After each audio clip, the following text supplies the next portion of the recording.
Hello, guys. Okay, let me just put this like this.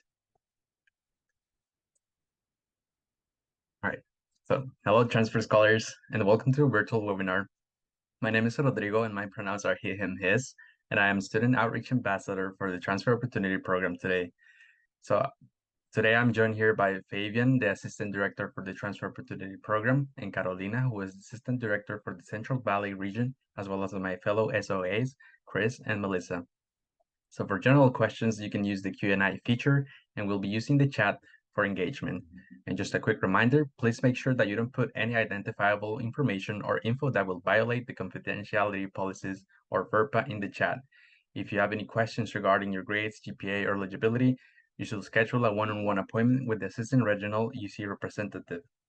If you don't know who your UC Davis representative is, we'll put a link in the chat to find out. So to note, this session will be recorded, so we have a lot to cover, so let's get started. Next slide, please. Okay, so this is a screenshot of the application showing the locations of the 9 undergraduate campuses available for freshman or transfer admission.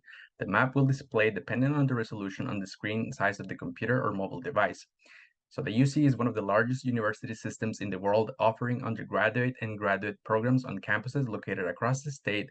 Applicants are encouraged to apply to more than one UC campus because this will significantly increase your chances to being admitted to the UC system.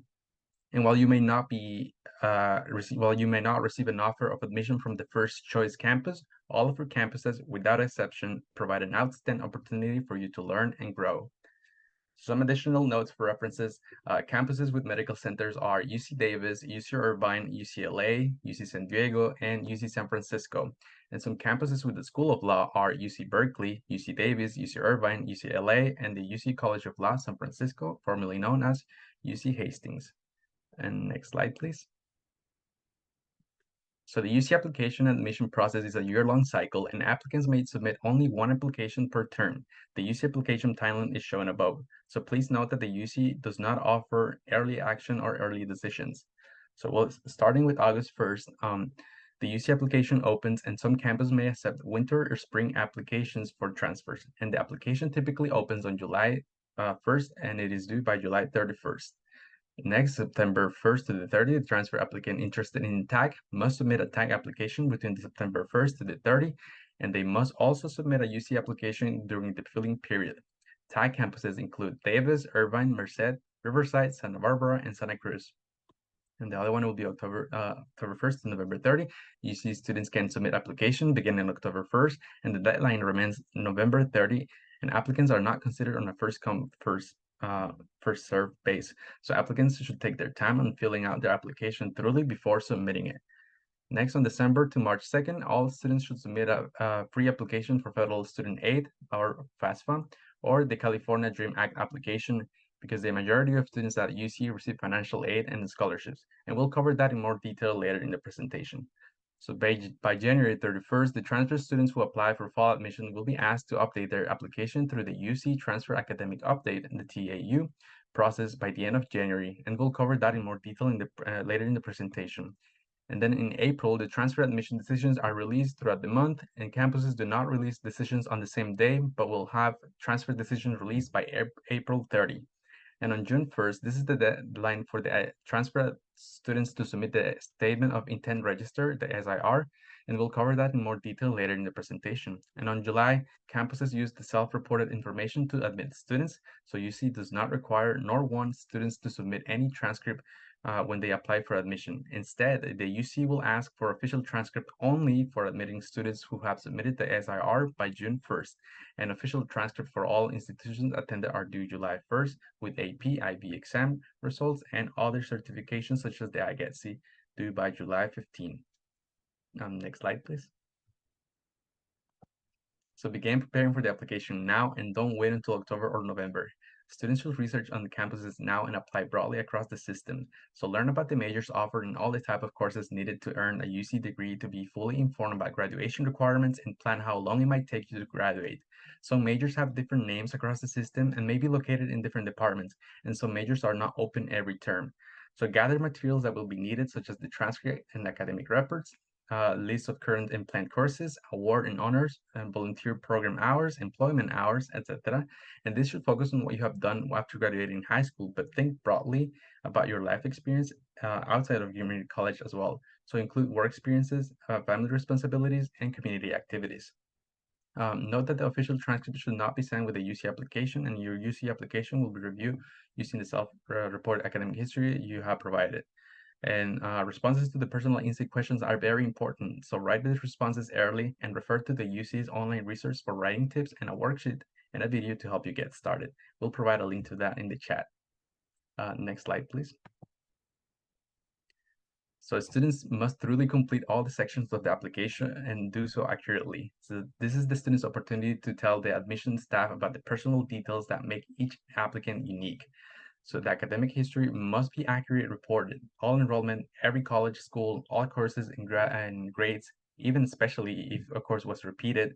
And if a student accepts an offer of admissions, UC require official academic records to verify that information reported. An additional comment box in the academic history section can be used to provide the detailed information or explanations about the specific academic issues, declining grades, course selections issues, etc. And the activity awards, the applicants should not exaggerate or fabricate awards or activities because the information submitted is subject to verification. In fact, the UC does verify information that students report on the application, and it is critical that students do not misrepresent or falsify information, as this is a serious offense and will result in serious consequences. Honesty is the best policy, and you can view the statement of application integrity. We'll provide a link for that in the chat. Next slide, please. So various application resources can also be found on the UC admission website and on the UC application website on the bottom left-hand corner. We'll also put links to those resources on the chat. Next slide, please. So each UC campus will receive the same application and they all review to make sure the minimum requirement for admission have been met. So now let's review the transfer admission requirements. Next slide, please. So while there may be a few options to transfer to UC before reaching junior status, most UC campuses are primarily looking for a junior level transfer applicant, and transfer students meet requirements in 3 areas to meet the UC junior transfer requirement: a specific pattern of course, a minimum number of units, and a minimum GPA. So these requirements must be completed by the last regular term prior to transfer. So we'll go over by them right now. In the courses, the UC will first review your courses to verify that you're meeting the 7-course pattern. We'll go into detail in that in the next slide, but note that these 7 courses are required. However, in order to meet the unit requirement, you'll need more than these 7 courses, and the rest of your courses can come from general education courses or from courses that prepare you for your major or both. Next is the units. Complete 60 semester, 90 quarter units of UC transferable college credit, and this is about 2 years worth of full-time study, but can be less if a student has dual enrollment college or a PIV high-level exams scores. So no more than 14 semester, 21 quarter units can be of the units requirement of the 60 units can be taken as pass, no pass, unless the student is transferring from a college or a university that awards only pass credit. And lastly, the GPA. The student must have a transferable GPA of at least a 2.4, a 2.8 for non-residents. And additional notes is that the 7-course pattern may be completed with a pass credit satisfactory grade if such designations are equivalent to a letter of a C, a 2.0, or better. And all students must be in a good academic standing, which is a 2.0 GPA or better, at the last institution of attendance and at any previous UC campus where the student was enrolled in a regular term. Next slide, please. So meeting the minimum transfer requirements alone is generally not enough to be a competitive applicant for the selection. Competitive students will not only have all required majors preparations completed, but will also have as many recommended major preparation courses completed as possible. A major preparation coursework may be required by each campus for your intended major. And major preparation is important not only for admission, but to ensure that you are prepared for a successful transition into that major once at a UC. And you can view the UC transfer pathway for a roadmap to some of the more popular majors. However, it is important that you can check with the campuses you are interested in applying in order to learn which majors are selected at the transfer level and what courses are required for admission to your intended major. And many majors are highly selective with the average GPAs for admitted transfer students above a 3.0. In these cases, the GPA overall and in the major become the important factors in selection. Finally, the IGETSI is not an admission requirement. However, some major campuses may encourage students to complete the IGETSI certification prior to the UC enrollment, and some campuses may not accept IGETSIs or may not accept partial IGETSIs.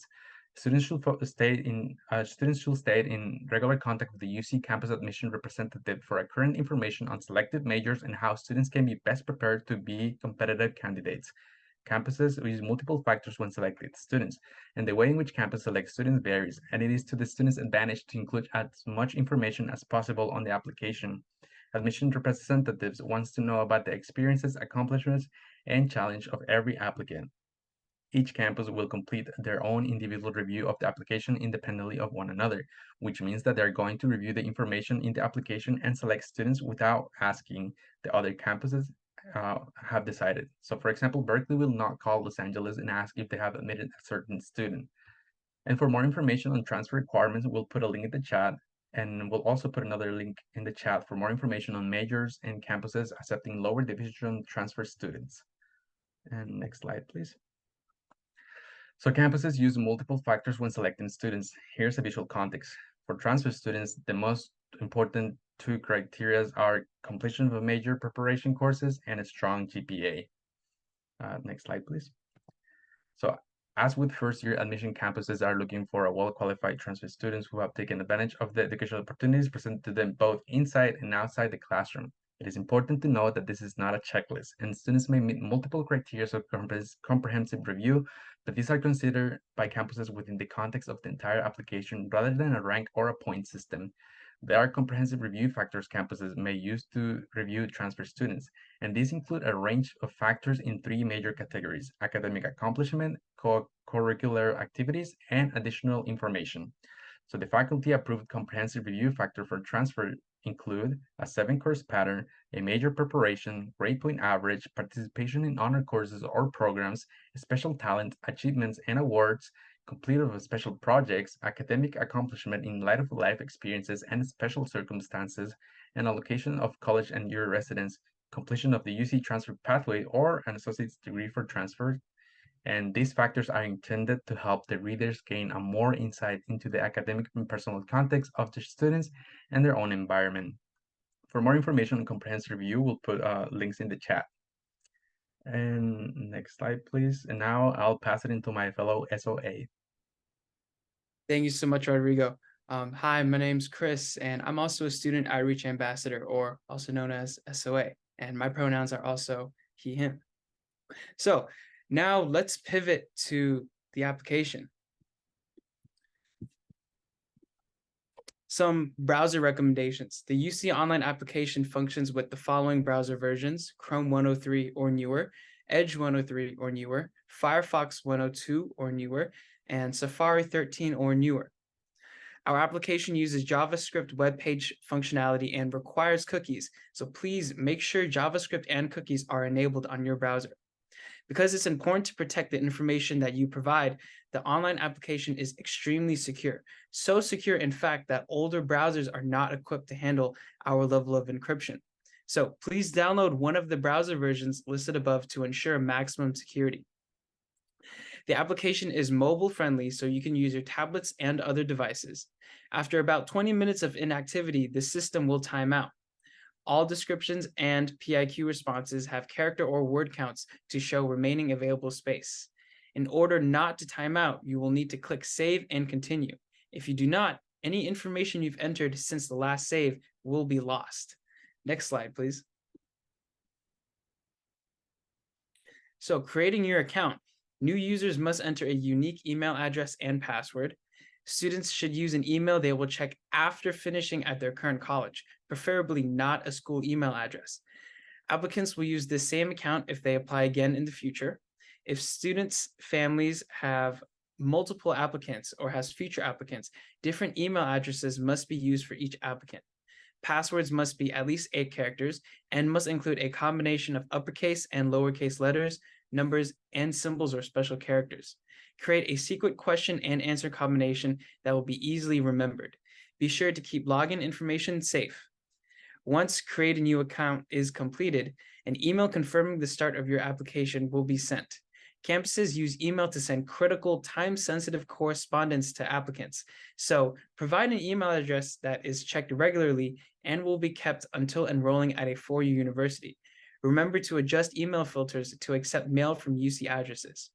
To log in, after you finish creating your account, first-time users should click create a new account, but on return visits, enter an email address and password information under sign in. We will also add a link to the chat to our application website. Next slide, please. Students must select the appropriate level for which they are applying. A student who has enrolled in a regular term, fall, winter, or spring, at a college or university after graduating from high school should apply as a transfer student. Most campuses consider students at the junior level only, but certain programs and campuses may also consider sophomore and senior transfers. Something to note, students with California Community College coursework only, regardless of the number of units completed at their community college, are not senior level transfers and should not check the senior level transfer button. Indicating senior level transfer will significantly reduce the student's transfer options. Only UC coursework, both lower and upper division coursework from other four-year institutions, can jeopardize a student's junior standing. If students want to refer to a prior application, the option to do so will appear on this screen. Next slide, please. The navigation bar is on the right side of the screen. Students can complete the application in any order, but should complete the About You section first, as it contains conditional logic which will be used throughout the application. Next slide, please. Now, let's talk about you. When completing your personal details, applicants have the option to indicate a lived or preferred name. A lived or preferred name is a name you go by that is different than your legal name. For example, a middle name that you go by or a name that aligns with your gender identity. If you enter a lived name, we'll use it in most of our communications with you about the application, except when it's required for us to use your legal name. If your legal name is the name you go by, you can select no here and move forward. Do not enter your same legal name twice. Next slide, please. Citizenship. Applicants must select a country of citizenship from the country drop-down menu. Students who are US citizens will have a follow-up question about tribal affiliation. This response, along with California residency status determined by the Statement of Legal Residence Information, will determine whether the student qualifies for the Native American Opportunity Program. Those who choose a country other than the United States will have follow-up questions on permanent residency and/or visa status. For undocumented students, for country of citizenship, select no selection and follow the directions for the Social Security number below. Social Security number. All applicants who have a Social Security number are required to enter it. Some information about deferred action for childhood arrival or DACA participants and undocumented students. Enter a valid Social Security number for work purposes, or ITIN if available. Otherwise, leave a blank. If an applicant does not have a Social Security number, they may skip that item. We use the Social Security number to accurately and reliably merge test scores and the federal financial aid application with the admission application. Social Security numbers and ITIN numbers are encrypted and kept secure. Next slide, please.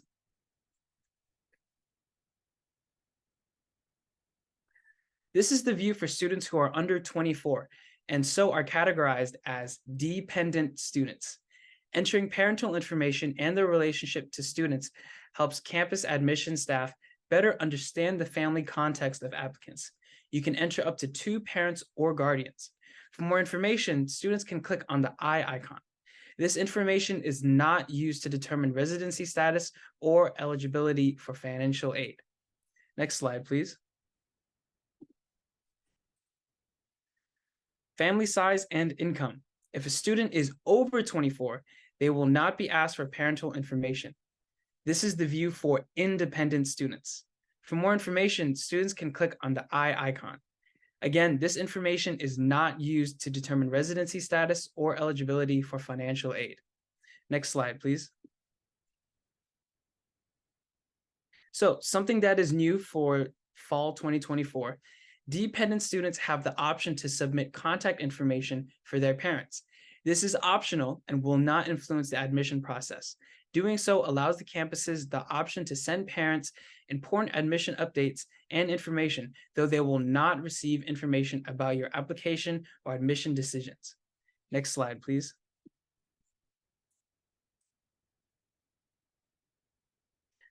In this section, UC will collect information on the applicant to help determine residency for tuition purposes. Students must choose whether they would like to be evaluated for California residency for tuition purposes or not. If you select yes, I want to be considered for California residency, this option will bring up additional questions about the students and their parent legal guardian's physical presence in California.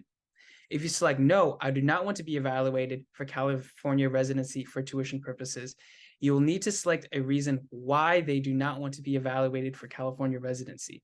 They will also need to acknowledge that by selecting the no option, they will be classified as a non-resident for tuition purposes. Undocumented students can refer to our guide, which is linked in the application. Next slide, please.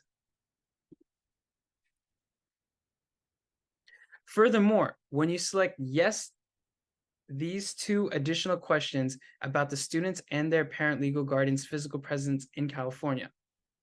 Something to note, different prompts will appear for the requested parent information depending on whether the applicant's parents are married and or live together. Additional documentation or information may be requested by the campuses for students who wish to be evaluated for California residency. Be sure to respond to any requests in a timely manner. Next slide, please. Here's a screenshot if you select no, I do not want to be evaluated for California residency for tuition purposes, along with the reasons to select from. Next slide, please. Undocumented students should answer questions as suggested above, assuming they have maintained a presence in California and have attended a California high school. These students will need to provide additional information after admission to the campus registrar's office where they choose to enroll. Further instructions can be viewed at the link that you can find here in the UC application. Next slide, please. And now I'm going to hand it over to my fellow SOA, Melissa. Thank you, Chris. Next slide, please.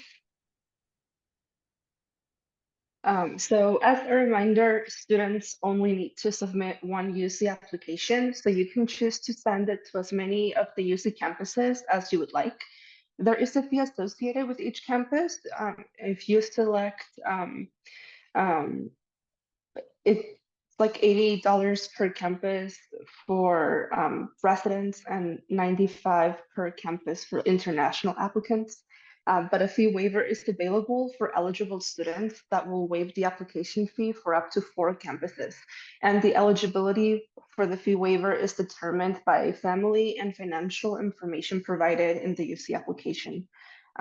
So importantly, though you will be able to apply to multiple UC campuses at once, you do not need to rank them or indicate any campus preference. All campuses who receive your application will give it a thorough and careful review, and independently from one another, you are encouraged to apply broadly to the UC to increase the chances of being admitted to the UC system. All of our campuses, without exception, are great at providing outstanding opportunities for you to learn and grow.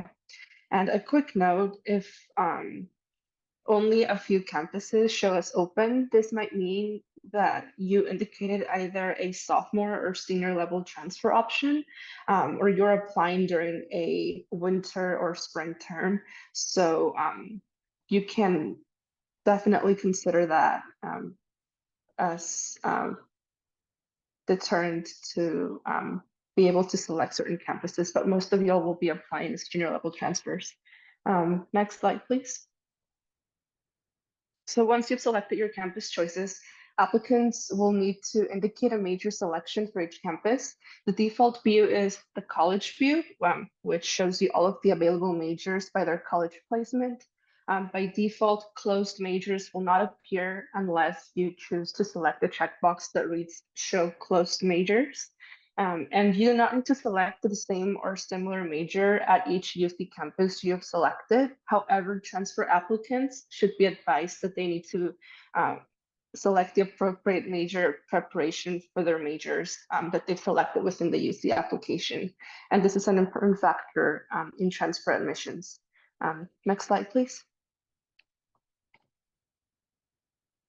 If preferred, applicants can view available majors for each campus by category instead of college, and this may be helpful if you don't know which college a particular major falls under. Next slide. And students can select both a major and an alternate major. If a campus is unable to offer the applicant a place in their first choice major, they may consider them for an alternate major. Be sure that the alternate major is in a subject area that the student really wants to study and that they have the appropriate major preparation for. In some cases, it should be in a different area of study than the primary major. Note that not all campuses will consider students for an alternate major, and some campuses may have restrictions on changing majors once admitted to that major. Next slide, please. Okay, so if a student is applying for UC San Diego, they must rank the colleges in order of preference to have the best chance of assignment to the college of their choice. The order of ranking colleges does not affect the chances for admission to the UC San Diego. Boxes to rank the colleges only appear once the student clicks to learn more about the UC San Diego College system link. And students should be careful to read the information provided to understand the theme of each college at UC San Diego. So all majors are available in all of the colleges, and each of the undergraduate colleges have their own campus, neighborhood, residence hall, staff, traditions, and general education requirements and distinctive educational philosophy. And there will be an 8th college in the inaugural transfer class beginning in the fall of 2025. Next slide, please. Some majors may require applicants to submit a supplemental application or materials. If so, applicants will see messaging in the UC application when selecting that major. Requirements and deadlines for supplemental applications will vary from campus to program. And now we'll be moving on to academic history. Next slide, please. Great. So if you have created a UC transfer admissions planner, also known as a UC tab account, and enter your academic information into the UC tab, a feature in the admission application will allow you to import your courses and grades. The information is updated daily each morning with the previous day's data, and changes made today in the UC tab will not be reflected in the data imported on the same day. So once you've imported your UC tab academic record into the application, any further information added into your tab account will not be reflected in the application. You can edit the information directly in the UC application. And in order to import the coursework, applicants must use their UC tab ID and email address from the UC tab account when starting the UC admission application. And we'll add the UC tab link in the chat for your convenience. Next slide. Thank you. So for colleges attended, please reminder to list every college and university attended. Please include those outside of the US, as students can search for their schools by name, city, or by the college entrance examination board code, also known as the CEEB. If students can't find their school, it can be added by typing the full name of the school and then clicking add manually. Next slide, please. Once the correct college has been selected, applicants will select the dates of attendance, grading system, and level of degree of certification received. Dates of attendance should be entered as consecutive dates, even if enrollment was interrupted.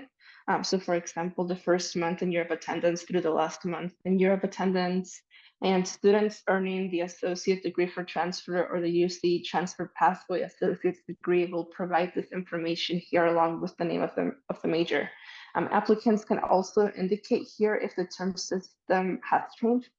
So for example, from a quarter system to a semester system. And please note that if you attended a college while in high school and earned credits, don't forget to include those as well. Your dates of attendance should match all terms enrolled in that college, including the terms while you were in high school. Next slide, please. And a maximum is 5 for each California Community College degree level. So currently there are only 2 UC transfer pathway majors. So possible maximum is 7 for CCCs with both an associate's degree for transfer and for UC TAP degrees. Next slide, please. And for California Community College students, the transferable course list for the California Community Colleges are pulled directly from the ASSIST database. Each department can be expanded to display the transferable courses by clicking on the plus button, and applicants should use the unofficial transcripts to ensure they report the correct term, course number, title, units, and grade received for each course. Grade codes are listed for applicants, and students should only report academic renewal as their grade if the academic renewal has already been approved and appears in the transcript. Reminder for all students must enter all courses, even if they believe that they're not transferable, or they don't want credit for them, or they believe that all grades are not reflective of their current academic abilities. Missing and inaccurate information may be viewed as falsification and will result in cancellation of the application to all UC campuses. Next slide, please. And for non-California community college students, UC does not have transferable lists for colleges and universities other than the California community colleges. So students must type in their department name, course number, and course title and unit value, and then they will select manually the degree that they've earned. And again, a reminder for all students that they must report all of the courses they've taken, even if they believe that they're not transferable or they do not want credit for them, or in academic renewal or incomplete. Just please type all of your coursework, because missing and inaccurate information may be viewed as falsification and will result in cancellation of the application at all UC campuses. Next slide, please. If there's a gap in attendance, you will be prompted to explain why you were not enrolled. If you made an error and did not enroll during an identified gap term, you must go back and adjust the dates in terms of attendance at the appropriate college and then enter the coursework attempted or completed. Next slide. And if the coursework you've entered indicates that the student has met the minimum requirement of 2 English courses and 1 math course requirements for transfer to UC, you will not see the screen. However, if your coursework appears to be missing a required English or math course, you will need to indicate your plan to complete these courses in the screen. Note that this screen will also appear even if you're using an AP or an IB exam score to meet the English and math requirements. In that case, you should mark non-planned / not completed. Enter your test scores in the exam section and then return to this page to see if the requirement is met. Next slide, please. You must disclose any terms on academic probation. This will not disqualify you from being admitted.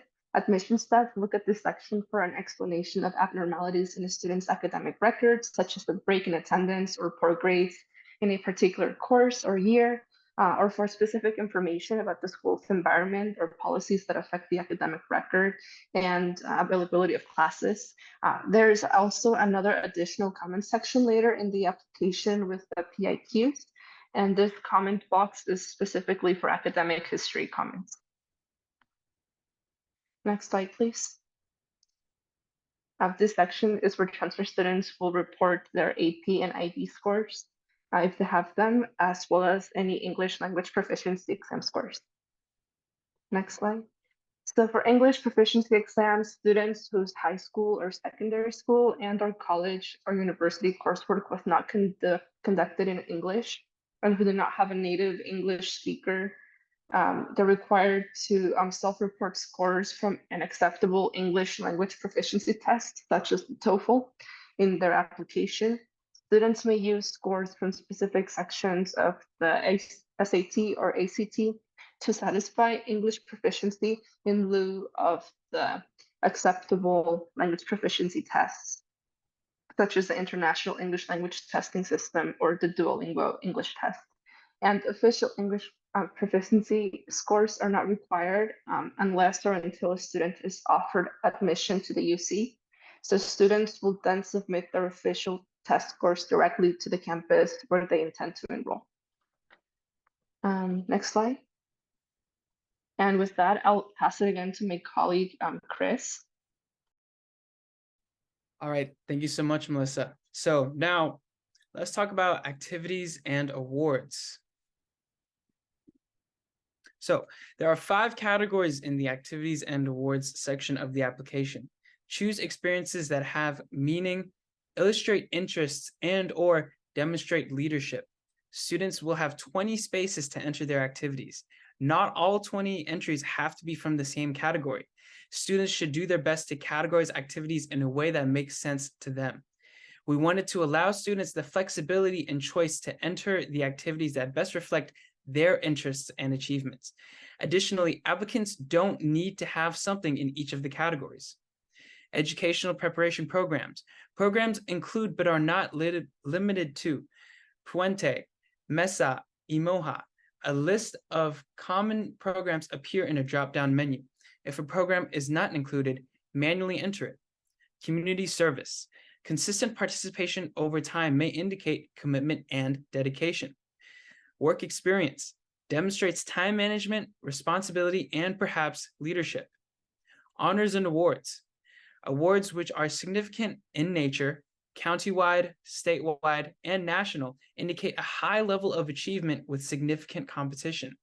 School-based awards are more meaningful if context is provided, such as 5th place out of 500 students, but even perfect attendance can be insightful.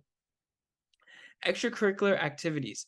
Continued participation over time indicates passion, commitment, and sometimes leadership. Enter details about each activity. Some pro tips about activities and awards. Avoid using acronyms for names of clubs or awards. Explain level of involvement in detail.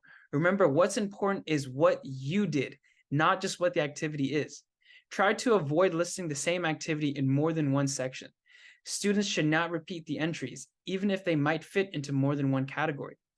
If an applicant did not have the time or opportunity to participate in school or a community activity, volunteer paid employment, explain to application readers why and how else did the applicant use their time, and was it a choice or a requirement? For example, caring for siblings, elder care, commitment to doing homework, research projects, papers. We understand that students are gaining valuable life experience and consider that as a part of our comprehensive review. Next slide, please. It is important for students to remember to describe their role, responsibilities, and accomplishments in the activity rather than focusing on describing the activity itself. Next slide, please. If you took part in an educational preparation program, select the program from the list. If your program is not listed, choose Other and manually enter the name of the program. For those that have participated in the UC Davis Transfer Opportunity Program, this is where you can select it from the drop-down menu. Next slide, please. Now, let's briefly talk about scholarships.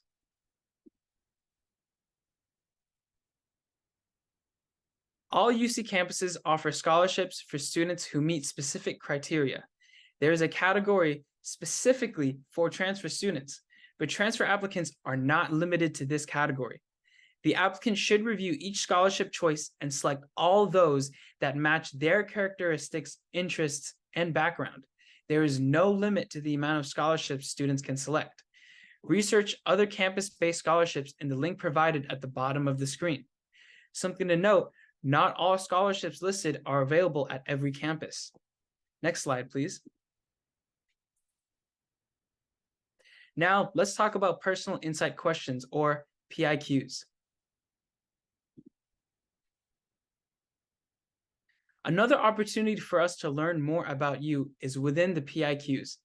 This is the written section of the UC application. Think of this as your opportunity to share additional and more detailed information that cannot be found anywhere else in your UC application, including what circumstances or experiences have shaped your academic and personal experiences. Applicants must respond to 3 of the 7 prompts plus the mandatory prompt for a total of 4 responses.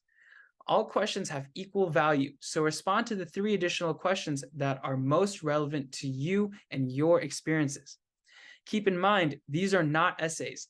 With only 350 words allowed per response, your PIQ responses should be direct and literal. Focus on what information you are sharing in your responses, not the style of your writing. Readers will not be evaluating these like a writing sample. This is an important part of the UC application and the campus review.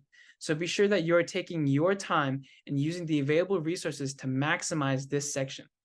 There is also an additional comments field in the UC application. That can be used if there is important information that you didn't get to share elsewhere in the application that you want campuses to know. This is also not an essay, so you can be direct. Do not use this section to answer an additional PIQ question. Next slide, please. This is a screenshot of the PIQ page. The word count is listed here, and students can opt to have the PIQ questions emailed to them on this screen. Applicants should work on their PIQ responses in a separate document, for example, a Word document, and then copy and paste them into the UC application once ready. The UC application does not allow for tools such as grammar and spell check. Transfer students are required to answer how they have prepared for their intended major. Some tips are to avoid listing courses taken. Focus on experiences in and out of class that show interest in your major or field. Discuss how the applicant has taken the initiative to learn more about the major and field and gain greater knowledge and depth. Next slide, please. Just a couple of writing tips. Start early and brainstorm topics and solicit feedback. Write from the first-person perspective. Use I, me, my. Remember that this is your story. So most importantly, do not have others write your responses. Next slide, please. Students can use the additional comments section to explain any situation, circumstance, or experience that does not appear anywhere else in the application or is not fully explained in the application. Students can use this space if they have been significantly impacted beyond what all other students have experienced by the COVID-19 pandemic or by any of the various social justice movements. The additional comment section is not an opportunity for an additional essay. Next slide, please. So we've made it to submitting the UC application. Now let's review. Before submitting the application, students will have the opportunity to review each section. A check mark appears beside the section to indicate that the section is complete. Something really important, very little personal information can be updated once the application has been submitted. Students should carefully review the application and ensure it is thorough and complete. Next slide, please. To review and submit, students will be prompted to correct any errors before they can continue with the submission process. If students are missing information, this warning will appear. Completed sections will have a check mark. Sections missing information will not. Students can navigate directly to the sections with missing information and update. Next slide, please. Gaps in education. Applicants must explain all gaps in education for each term not enrolled. If you did not address this earlier in your application, it will prompt you here again. This will not disqualify you from being admitted. This is to help admission representatives understand your full educational and life context. Verify units and applicant level. The application does a quick estimate of units to verify whether the student has sufficient units for the level they've applied to. Something to note, this tally does not include AP, IB, or A-level exams. Students can go directly back to the academic history to add courses or units they may have forgotten to add. Or if the student knows that they have enough units with exam scores, they can check the box confirming that they've reported the correct number of units. This will allow the student to continue with the submission process. Next slide, please. Now let's talk about application fees. For US citizens or permanent resident students, the application fee is $80 per campus. For international and non-immigrant applicants, the application fee is $95 for each campus selected. If an international or non-immigrant student currently attends school in the US, however, they may be eligible to pay the lower application fee of $80 per campus. The application tool will advise of the fee amount on this page. Fee waiver. A fee waiver is automatically calculated for California and domestic residents. The fee waiver calculator is activated from answers about the applicant's family size and income. If a fee waiver is granted, the applicant must select yes to accept the fee waiver. If an applicant does not answer those questions, they may qualify for a fee waiver, but will not get one. If the applicant makes a mistake on the family income amount, they can correct the information with an edit button. Eligibility for the fee waiver will automatically recalculate with the advised information. Fee waiver eligibility. For US citizens or permanent residents or students who have attended a California high school for at least 3 years, if students meet the low income criteria used to qualify for free and reduced lunch, they will qualify for a UC application fee waiver for up to 4 campus choices, but will be responsible for payment for any additional campuses that they wish to apply to. Students in California on a visa are not eligible for the UC application fee waiver. UC also accepts the College Board, ACT, or NAC-AC fee waiver. Only one waiver may be used. Payment. Application fee payment is required and non-refundable.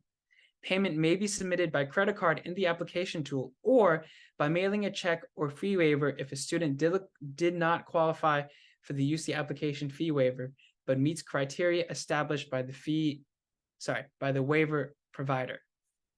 Next slide, please.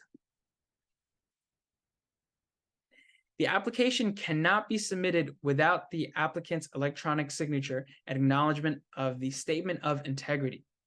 The statement of integrity is to affirm that all information in the application is accurate and the personal insight responses were written by the applicant. If information is withheld, such as poor grades or falsification is detected, the applicant is subject to cancellation. Signature releases. Review and check the release authorizations to share application information with scholarship agencies, parent or guardians, or counselors and or UC organizations and alumni groups. Electronically sign and date the application to verify accuracy and acknowledge that the applicant is the author of their personal insight responses.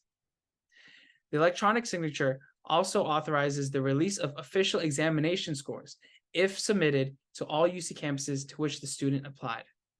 Information in the application is subject to verification. If an applicant is selected for verification, non-compliance will result in cancellation of the application and the application fee will not be refunded. Next slide, please. Students should keep their application ID in a secure place, as this will be used throughout the admission process, including decision release occurring in the spring. This screen will show the complete list of campus applied to fees, fee waiver, application ID, date submitted, and payment method. Applicants will also receive confirmation via email. We encourage students to print their application confirmation or save it as a PDF. Next slide, please. After submission, a student can log back into their application and see the following menu. Here, students can see when their application was forwarded to the campuses, as well as access the Transfer Academic Update, or also known as TAU, when available. Updates can be made in any of the sections listed on this screen. So keep in mind that academic history and adding activities and awards or editing the PIQs is not an option once you have submitted. Next slide, please. And now I'm going to pass it back to Melissa. Thank you again. So you have submitted your UC application. what comes next? The transfer academic update, again, also known as the TAU. Next slide. Even if an applicant is not currently enrolled and all information was submitted on the original admission application, all transfer applicants are required to submit the transfer academic update. The TAU allows students to enter fall grades and list courses in progress or planned, and students must submit the TAU by January 31st to ensure that their application receives a full consideration. The TAUs submitted after the priority deadline of January 31st may not be considered. Next slide. Applicants can review and update their college information as needed in the TAU for the current academic year, 2023 to 2024. Note that the term system and grading system cannot be changed. If a student is not currently enrolled, they would enter an explanation in the comment box as to why.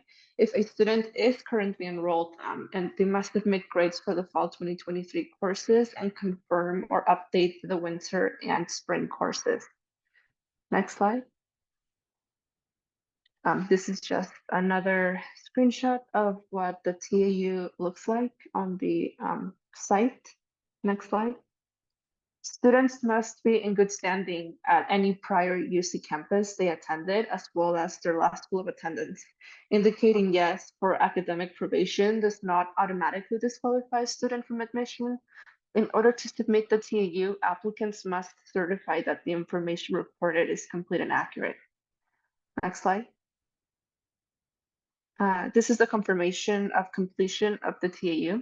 Once submitted, applicants can view this confirmation when they log into their UC application, and students should check their emails frequently, as admission representatives from campuses may ask for additional information or clarification of information on the TAU. And I'm going to be passing again the mic to Chris, so if you can cover resources. Thank you, Melissa. So now let's go over some resources for your application and getting to UC. The UC Application Help Center is available to help students navigate and complete the UC application. You can view this information on the bottom left of the UC application landing page. Scanning the QR code here will guide you to these helpful links. Next slide, please. When I was preparing to transfer, I searched each of the institutions I was interested in. And keep in mind that each UC campus has selective major or impacted majors. I highly encourage you to do your research. Utilize your community college transfer center to help you understand your eligibility, along with reaching out to the UC campuses you're interested in. Next slide, please. Assist is best used in combination with seeing a counselor on your campus. It is intended to help students and counselors work together to establish an appropriate path toward transferring from a public California community college to a public California university. UC TAP is a free online tool to help prospective UC transfer students track and plan their coursework.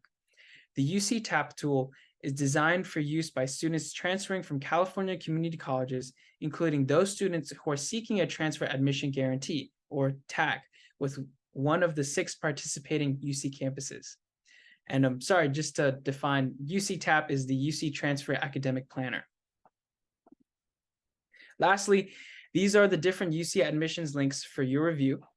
And again, I highly recommend everyone to get in touch with their UC advisor with the Transfer Opportunity Program. And now I will pass it over to one of the directors, Fabian. Awesome. Thank you so much, Chris, Melissa, and Rodrigo for assisting and for being able to share those particular questions. I did want to take some time, since we're doing well on time, to answer some of those questions. A lot of questions that were asked were regarding what do I include in the extracurricular activities from high school if you're transferring to a UC as a community college student? So my biggest advice is to include things that are relevant. So relevant to your application, relevant to your career goals, relevant to your educational path.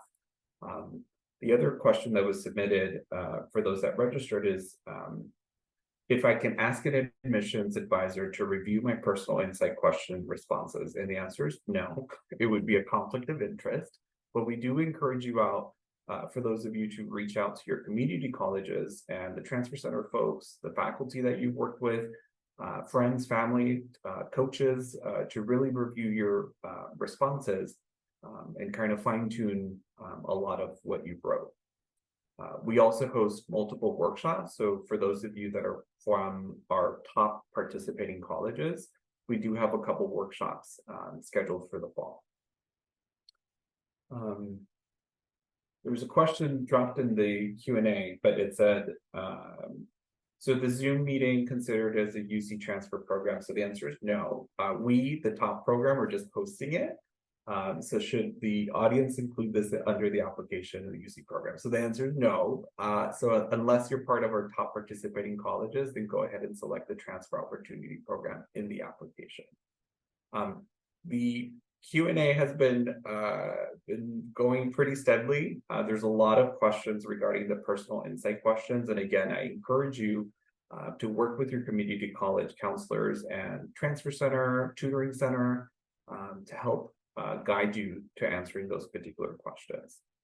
While I look for more questions to answer live, I'm curious for our SOAs, out of all the institutions that you applied to, why did you choose Davis?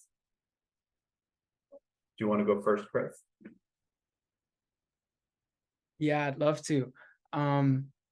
You know, everybody has their own unique experience. And for me, I was really 50-50 between Davis and San Diego. And personally, for me, it was family. And my mom will never admit this, but she always listed all the pros for Davis and didn't say much about San Diego. And she said, oh, you know, so I'm from San Francisco, which is only an hour-and-a-half drive from Davis. And she said, oh, if you ever need to come back, you can come back on a weekend. And, you know, if you need to do laundry, you just drive back really quick. Or if you need food, we always have food. You can just come back really quick. But really my major, which is right here in the corner, for me personally, no other UC campus offered something as specific and in-depth as my neurobiology, physiology, and behavior major, which I'm a pre-med, and I really wanted a strong foundation that also piqued my interest. And for me, this was, I guess, putting it all together with staying as close to my mom as she'll never admit that she wanted me to. It was a great fit for me. Well, thank you. I think that's a good story to remind folks that regardless of what UC institution you transfer to, you're going to get high quality education. I think the second part to that is understanding that you have to create that college experience for yourself, and there's factors that need to be taken into consideration when you're deciding which one to move forward with. So for example, in Chris's case, it was far enough to go home on the weekends, but or close enough to go home on the weekends, but far enough to do your own thing. I myself was a UC Santa Barbara alum, so I too was close enough to go home on the weekends, get some food, do laundry, see my family, but far enough to study and to have my own college experience. I did find a couple questions that I want to answer live for you all. So how does it work if I transfer but not have completed all my major prerequisites? I want to have finished 2/3 of my physics classes, and I would like to retake the entire sequence at UC. So the question really is, what's your major, right? So if your major is considered selective or impacted, there's certain requirements for admissions of coursework that you need to complete in order to even apply. Whether you're in progress or you're planning to complete it by the end of the spring term before transfer. So I would encourage you to maybe check in with your assigned UC Davis rep or the UC rep that you're interested in talking to really clarify where you're at academically. The other resource that I would encourage you to is talk to your transfer counselor. They will be able to better assist you in answering where you're at eligibility-wise as well. There's a question regarding which are the top 4 UCs. So the question is, depending on the major, are we talking about Are we talking about walkability? Are we talking about research? Are we talking about I mean, as I mentioned earlier, regardless of the UC institution, you're going to get a high quality education. And again, at UC Davis, we offer over 800 clubs and organizations. So are we talking about that aspect of it? If you wanted to be close to home, is that so? There's multiple factors there besides just the ranking, but I definitely encourage you all to check out where the UC system stands. There's a question here. So if I was an applicant that applied as a freshman and was accepted but chose not to attend, does this impact my transfer application at all? So the answer would be no. So what we will notice your previous application, we will definitely take a look at it. But in this case, your transfer admissions would be focused on your eligibility, right? So do you have the minimum requirements to transfer?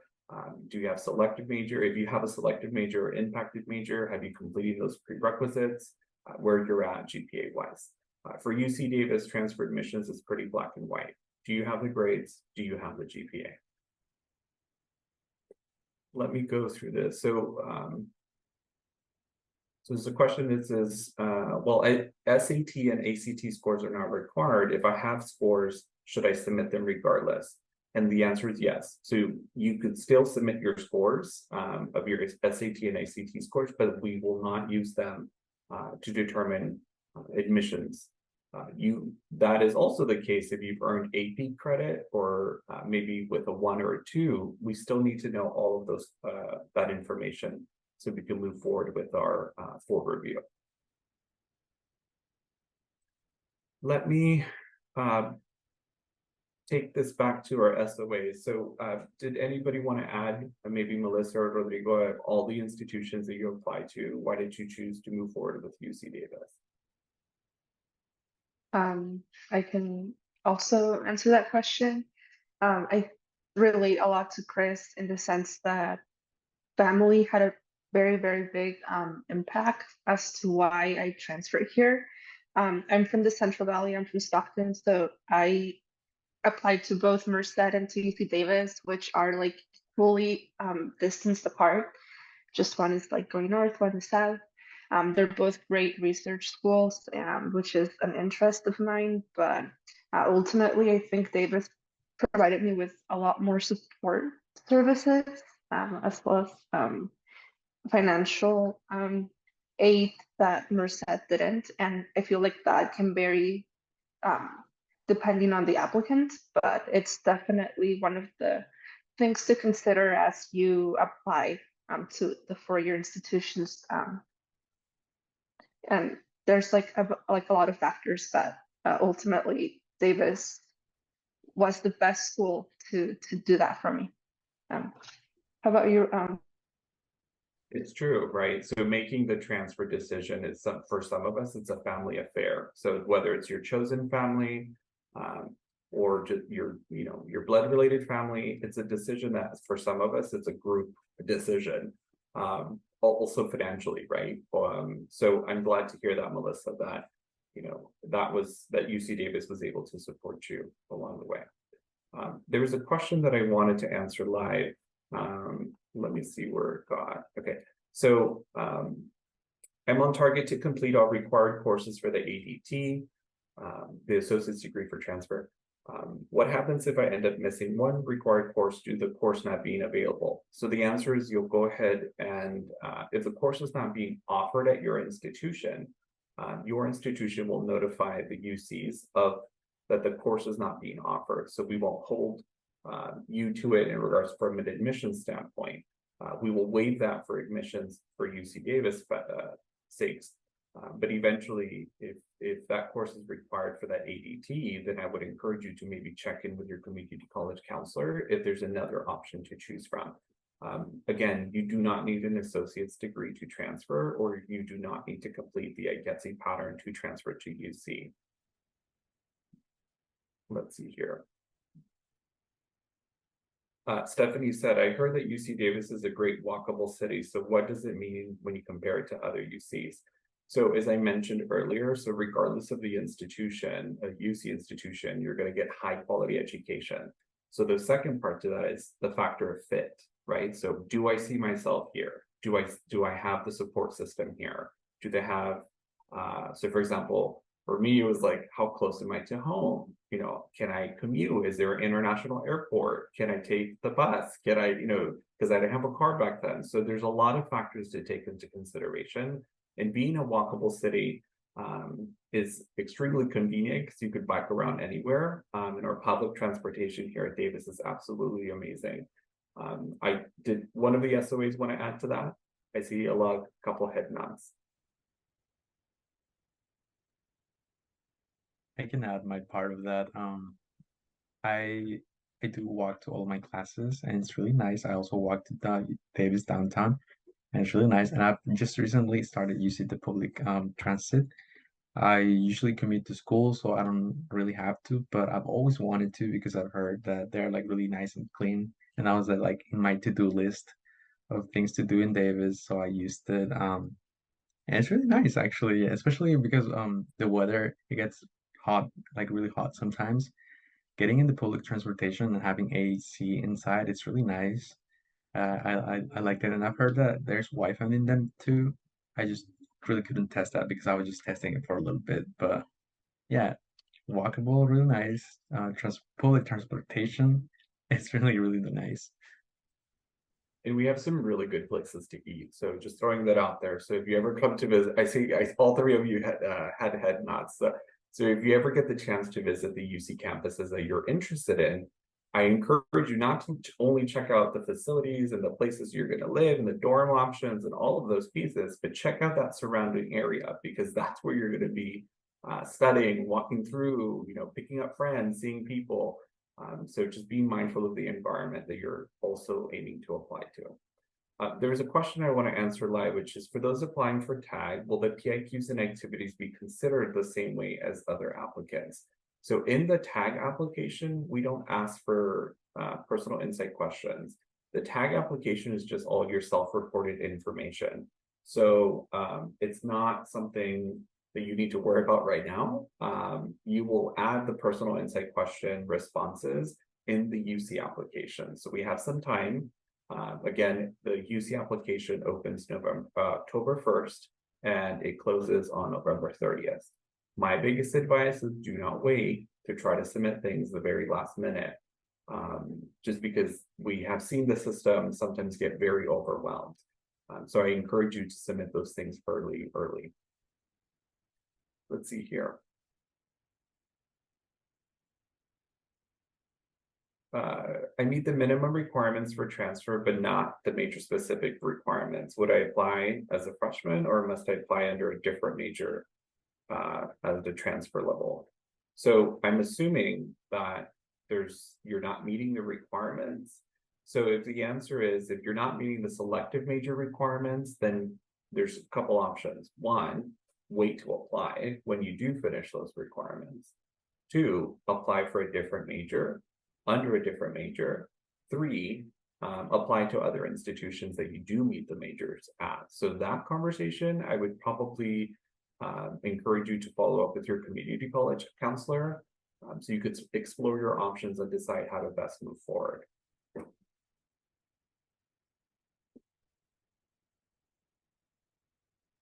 Would you recommend students to get a bike or a scooter?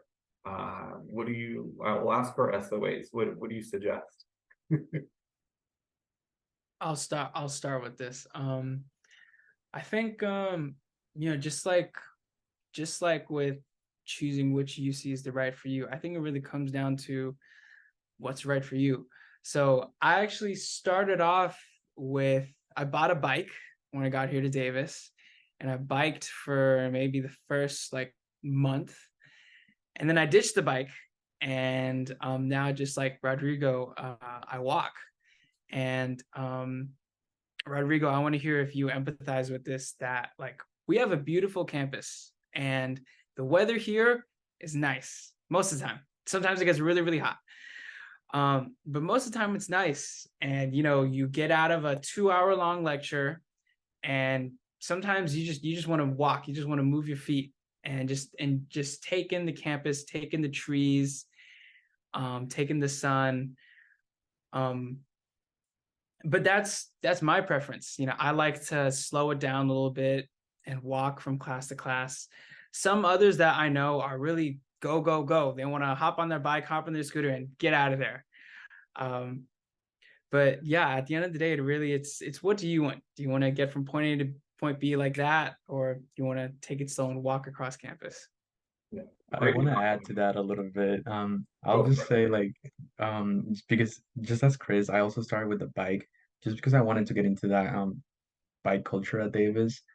But I wasn't that comfortable riding my bike, so I was actually like a threat riding my bike. So I stopped really quick, and then I switched to a skateboard for a while. That worked because I've used skateboards before, and I just felt more comfortable. So my advice would be go for what you feel comfortable with.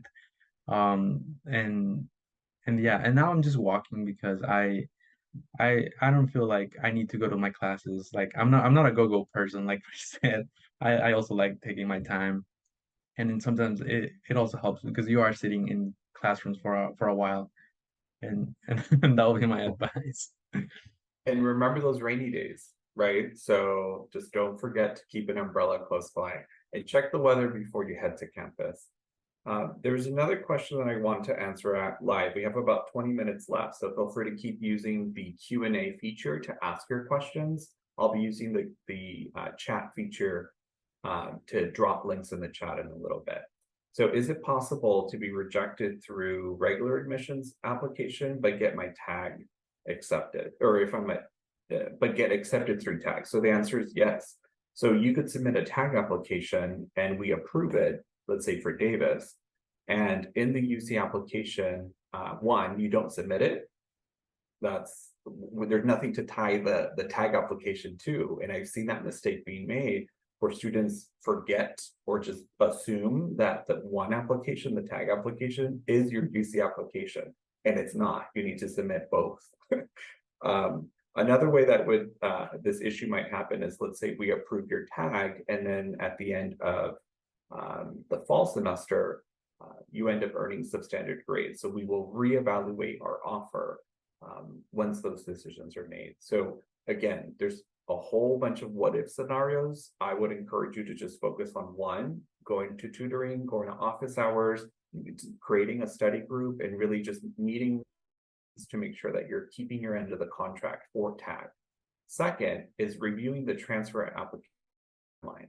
And I'll drop the link in the chat because I'm seeing a lot of questions regarding how to. So the timeline for Davis really just breaks it down, like what to expect leading into whether you're a first-year student at the community college or you're going into the application season because you're ready to apply. So I encourage you all to check out that link.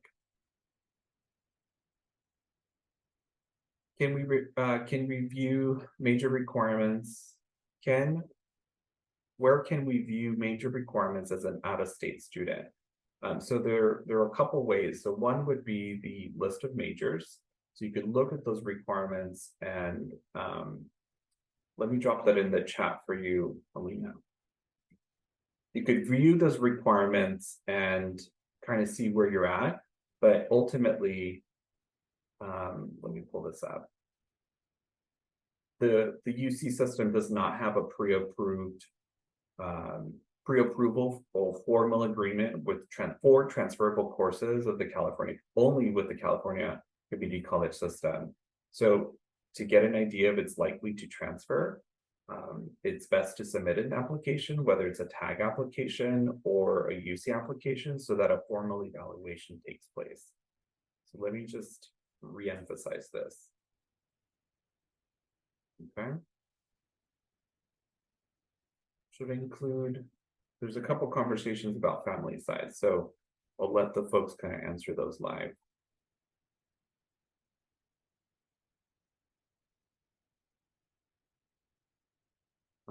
How do you dress so you're not always drenched in sweat? Ivan asked.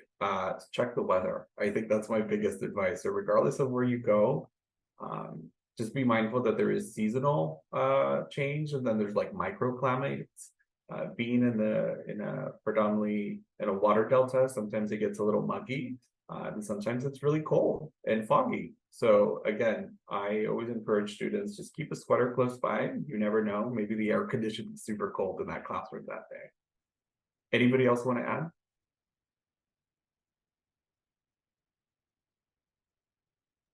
I can say one, wear layers. That's also a big one. I always wear a sweater just in case. And also for when it gets to the rainy days, just like Vivian said, yeah, I'm always wearing like a coat in my backpack or taking a coat in my backpack just in case. I don't know where it starts raining. And it's also California too, so you never know what's gonna happen. Yeah, I agree. A question was asked, since the tag application is just checking boxes, what are the possibilities that our tag won't get accepted if we meet the GPA requirements and required courses? So if you're meeting the requirements and the courses, and if your major is selected and you have those classes, then I see a favorable outcome. For UC Davis, we will release our tag decision like around November 15th. So if you click on that transfer timeline link that I dropped, you can see what we're going to release. For the rest of the UCs, their tag decisions will be released along with their admissions decision. And we will release admissions decision for transfer students mid to late April. So again, it is encouraged to please check your emails during these times and make sure that you're using maybe a personal email that you're able to use or log in frequently, that you're not going to remember, you're not going to forget these passwords. It's a great question, thank you. So there's a question regarding, so I'm interested in the NPB program at Davis, and based on those experiences, what type of STEM research opportunities are offered across the UC campuses, but especially Davis? So one, being a research institution, it is extremely important to do your research and seeing what research is being done now, but also what opportunities would you be open to? And that conversation could be had once you if and when you are admitted with your major advisor. And I'll drop a couple links to share with you all regarding research. Give me a second. Are any of our SOAs involved in research right now? I can add to that. Yes, there's a lot. I'm currently part of MARC, which is a research forward program that pays a stipend for undergraduate research assistants who are interested in going to graduate school. And there's a lot of ways that you can receive either credit, like course credit for your participation as an assistant, or you can also get some sort of financial kind of pay in that sense. And there are many labs that will be a great fit for you and like what your specific research interest is. And we also have the internship and career center, which is I think located in South Hall, and we have the undergraduate research center, which is located in the community center here at Davis, and those will provide great resources. Thank you so much for sharing, Melissa. Chris, did you want to add to that? Yeah, just sharing some experience and kind of if I were to talk to myself that was about to transfer out of my community college and come to Davis, is one of the biggest differences between a community college and a four-year university is, for one, the size, but also the size of resources that are available at a four-year university, especially one as massive as UC Davis. And how I felt at my community college, City College of San Francisco, was there was a smaller amount of resources available, but there was also less amount of students, and I actually had more one-on-one time in community college. But here at Davis, there's actually much more resources available that can pointed me in the right direction for my career and my major and my interests. And what I would tell myself who was about to transfer is I think a big transition is that a lot of these resources stop not stop, but don't really come to you as much as they did in community college. And here at Davis and at these bigger four-year institutions, you have to go after these resources, and you really have to chase after that internship, chase after that research position, reach out to that professor or to that department head. All these resources, they're here, but as a student that fits into a 40,000 class pool, you have to go after it. And that's that one experience that I could share about research and overall extracurricular opportunities that are here. Absolutely. And I think you highlight a big thing is if you want that college experience, you have to create it for yourself.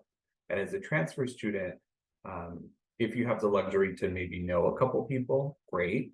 If not, you have to put yourself out there and really utilize the resources at the available campus, whether it's the Career Center or the Transfer Reentry Center, to name a few here at Davis, El Centro or whatever it might be, so that you could start networking and be able to ask those questions. And Chris highlighted that those skills were already in practice while they were at the community college. And I encourage you to continue that same momentum once you do transfer over, because the awkward silence or just not feeling comfortable introducing yourself with people, it takes a little bit of practice, but ultimately it allows those conversations allow for you to open more doors. There's a question here that a couple questions I wanted to answer live with these last 10 minutes we have left. So what if I got accepted right after high school and decided to go to the community college? Are we wanting to apply again? Would the chances be lower? So I answered this earlier, right? So we will review your first year application, but ultimately for transfer admissions, we're not focusing on your high school academic work.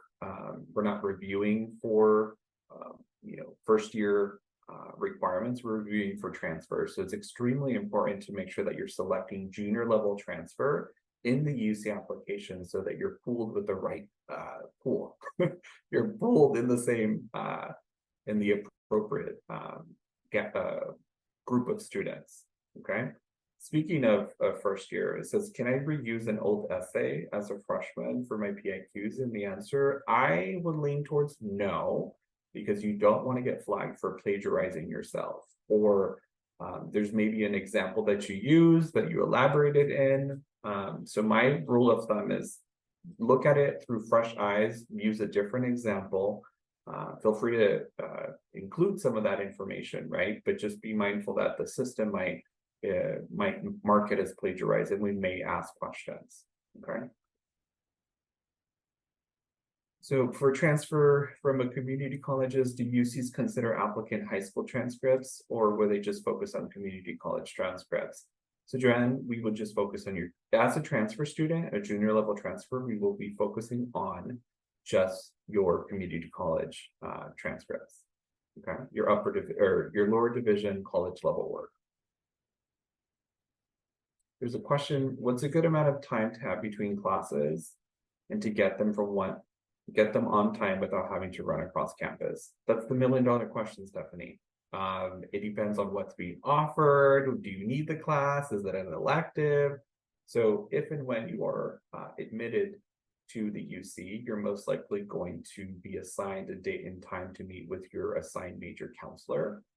You will review your options of schedule, right? You will schedule an educational plan all the way up to graduation.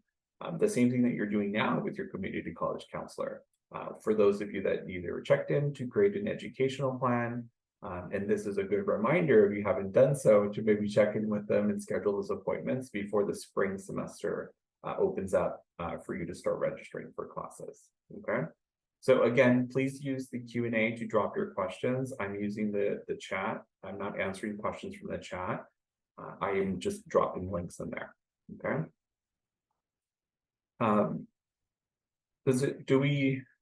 Well then, the transfers over 60 units, but do you still consider a junior level transfer? So this is a question, it really depends on where those units are coming from. You're considered a junior level transfer if you've only attended a California community college, right? If you're considered maybe in upper divisions, like a senior level, if you have units from, let's say, a four-year institution, or maybe you have other UC work, or it's a case-by-case basis. So what I would recommend is definitely fill out the UC tab, check in with your community college counselor, and then follow up with the UC rep for the institutions that you're interested in to really ask that question and solidify the answer so that you know going into the application. Okay, so we have about 5 minutes. I already answered this one. Is it possible to transfer to another UC for graduate school? I'm assuming, is it possible to transfer to another UC for graduate school? So I'm assuming you're already a graduate level student looking to transfer to another graduate level program. If that's the case, it's a case-by-case basis. It depends on the program, it depends on the institution. But a great question to ask maybe the graduate programs that you are interested in from the institutions that you're aiming at, okay? So I referenced earlier, I'm seeing this question again. So let me go ahead and restate what I was going to mention. Let's see here. UC, okay, so if I have a bad App PIQ score affect your score on the tab in the UC application, will it, oh, okay, sorry. So if I have a low AP score, will that affect my admissions or acceptance? So the answer is no. We definitely still want to know what you took. So that's why we're asking whether you have a 1 through a 5 in your AP exam. Give it to us all, because we're going to find out eventually when we ask for those official transcripts and so forth. So please, please, please be as honest and go ahead and provide that information for us. So there's another question. So the UC does not have a pre-approval format agreement of transferable coursework outside of the community college system. So there's a question regarding getting your out-of-state credits reviewed. So my biggest advice is submit a tag application or submit a UC application so that you get a formal evaluation. So let me see here. So we have about a couple minutes left. Y'all are asking some great questions that I'm trying to keep up.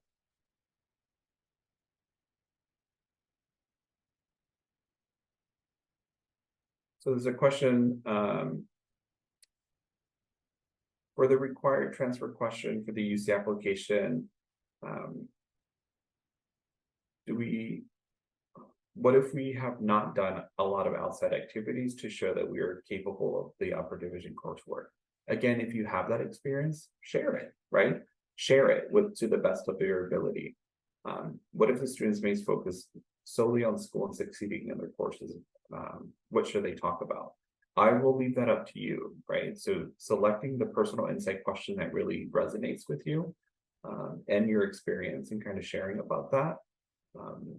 And I think that's why we open the UC application as early as August 1st, so students can kind of get started at chipping away at these different parts of the application, because we know that in the middle of November or October, you're getting ready for midterms, and then you're getting ready for a whole bunch of other things. And then the holidays come, so there's a lot of breaks. So there's a lot of movement behind the scenes. So my question is, do a little bit more of soul searching, use the resources at your community college, really analyze, okay, what can I talk about and how can I use the PIQ to explain that particular situation?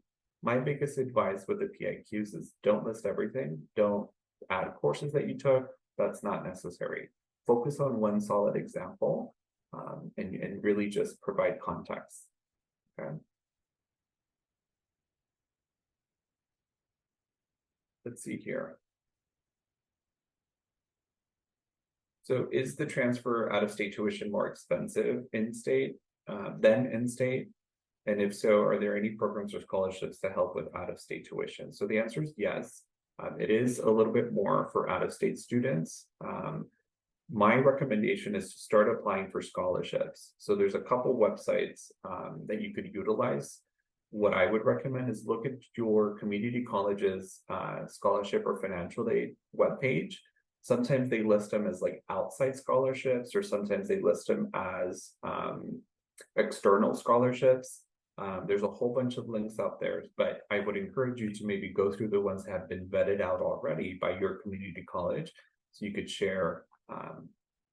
You could apply for those, and eventually, if you are selected, have them sent over to the institution. So with that being said, there's a couple more questions I didn't get to, but I did want to take this time to really say thank you to you all for joining us today. This recording will be published on the Transfer Opportunity YouTube page.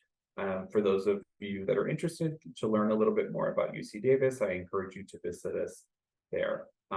Melissa, can you drop that link in the chat when you get a chance? Huge thank you to Chris, huge thank you to Rodrigo, huge thank you to Melissa, and a huge thank you to Carolina for assisting me in answering all these questions. Have a great evening, everyone. Take care.